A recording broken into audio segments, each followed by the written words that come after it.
മലയാളികൾക്ക് ഏറെ പരിചിതയും പ്രിയങ്കരിയുമായ നടിയാണ് മേഘ്ന രാജ്. അന്തരിച്ച കന്നഡ നടൻ ചിരഞ്ജീവി സർജയാണ് മേഘ്നയുടെ ഭർത്താവ്.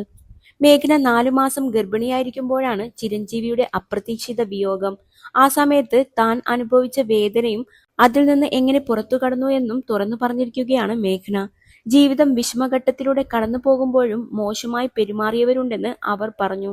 പൊതുയിടത്തിൽ ചിരിക്കാൻ പോലും ഭയമായിരുന്നു. കുഞ്ഞ് ജനിക്കുന്നത് വരെ അവന് ജന്മം നൽകണമെന്നത് മാത്രമായിരുന്നു ജീവിച്ചിരിക്കാൻ എനിക്ക് മുന്നിലുണ്ടായിരുന്ന ഏക കാരണം. എന്നാൽ കുഞ്ഞ് ജനിച്ചതോടെ ജീവിതം പലതരത്തിൽ മാറി. പലരുടെയും തനിനിറം താൻ കണ്ടുവെന്നും മേഘ്ന പറഞ്ഞു. റയാൻ മിഥുൻ അവതാരകനായ ബ്രോഡ്കാസ്റ്റ് ഷോയിൽ സംസാരിക്കുകയായിരുന്നു അവർ. മാതാപിതാക്കൾ ഇല്ലായിരുന്നു എങ്കിൽ ആ സമയം എനിക്ക് അതിജീവിക്കാൻ പറ്റുമായിരുന്നില്ല. ഒരു കൊച്ചുകുട്ടിയെന്ന പോലെ അവരെന്നെ നോക്കി. എന്നാൽ ആ സമയത്ത് എന്നോട് വളരെ മോശമായി പെരുമാറിയവരും ഉണ്ട്. ഇന്ന് ഞാൻ അവരുടെ പേര് പറയുന്നില്ല. എനിക്കെന്ത് സംഭവിച്ചു എന്നത് അവർ മറന്നു.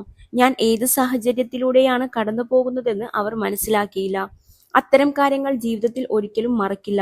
സംഭവിച്ച കാര്യങ്ങൾ മറക്കാനോ പൊറുക്കാനോ കഴിയില്ല. ഗർഭിണിയായപ്പോൾ ഒരുപാട് സ്വപ്നങ്ങൾ കണ്ടു. സുഹൃത്തുക്കളോടും പബ്ലിക്കിനോടും ഈ സന്തോഷ വാർത്ത പങ്കുവയ്ക്കുന്നതിനെക്കുറിച്ചെല്ലാം ആലോചിച്ചു.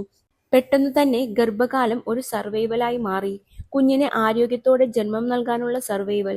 നമ്മൾ ചിന്തിക്കുന്നത് കുഞ്ഞിനെ ബാധിക്കുമെന്ന് എല്ലാവരും പറയും. അപ്പോൾ നിർബന്ധിതമായി സന്തോഷിക്കാൻ നോക്കും. കുഞ്ഞ് ഇല്ലായിരുന്നെങ്കിൽ മേഘ്ന എന്ന വ്യക്തി ഉണ്ടാകില്ലായിരുന്നു. പൊതുസ്ഥലത്ത് ചിരിക്കാൻ പോലും എനിക്ക് ഭയമായിരുന്നു. കുഞ്ഞിന് ജന്മം നൽകണമെന്നത് മാത്രമായിരുന്നു ജീവിച്ചിരിക്കാൻ എനിക്ക് മുന്നിലുണ്ടായിരുന്ന ഏക കാരണം. മനസ്സിലത് മാത്രമായിരുന്നു. അവൻ ജനിച്ചതോടെ എന്റെ ജീവിതം പലതരത്തിൽ മാറി. സങ്കടവും സന്തോഷവും ഒരുമിച്ച് അനുഭവിച്ച നിമിഷമായിരുന്നു. പിന്നീട് എനിക്കും മകനും വേണ്ടി സന്തോഷത്തോടെ ജീവിക്കണമെന്ന് തീരുമാനിച്ചു.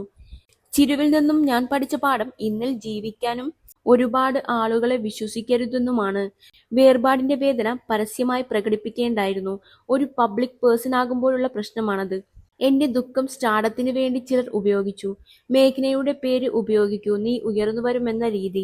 ഇപ്പോൾ ഇന്റർവ്യൂകൾ ചെയ്യുമ്പോൾ ഞാൻ ആദ്യം പറയുന്ന കാര്യം ചിരുവിനെക്കുറിച്ച് ചോദിക്കരുതെന്നാണ്.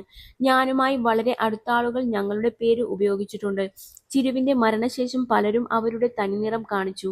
ഞാൻ തീരെ പ്രതീക്ഷിക്കാത്തവർ. അവർക്കിനി എന്നിൽ നിന്നും ഒന്നും കിട്ടാനില്ല. അവരെല്ലാം കൂടെ കൂടിയത് എനിക്കൊപ്പമുള്ള പേര് കൊണ്ടായിരുന്നു, മേഘ്ന പറയുന്നു. 2020 ജൂൺ 7-നാണ് നടൻ ചിരഞ്ജീവി സർജ ഹൃദയാഘാതത്തെ തുടർന്ന് മരിച്ചത്. അദ്ദേഹത്തിന്റെ മരണത്തിന് 4 മാസം ശേഷമാണ് ഇവർക്ക് മകൻ പിറന്നത്. മകന്റെ ജനനത്തിന് ശേഷം മേഘ്ന സോഷ്യൽ മീഡിയയിൽ സജീവമായി. തന്റെയും മകന്റെയും വിശേഷങ്ങൾ, ചിരഞ്ജീവിയെക്കുറിച്ചുള്ള ഓർമ്മകളും ആരാധകരുമായി പങ്കുവയ്ക്കാറുമുണ്ട്.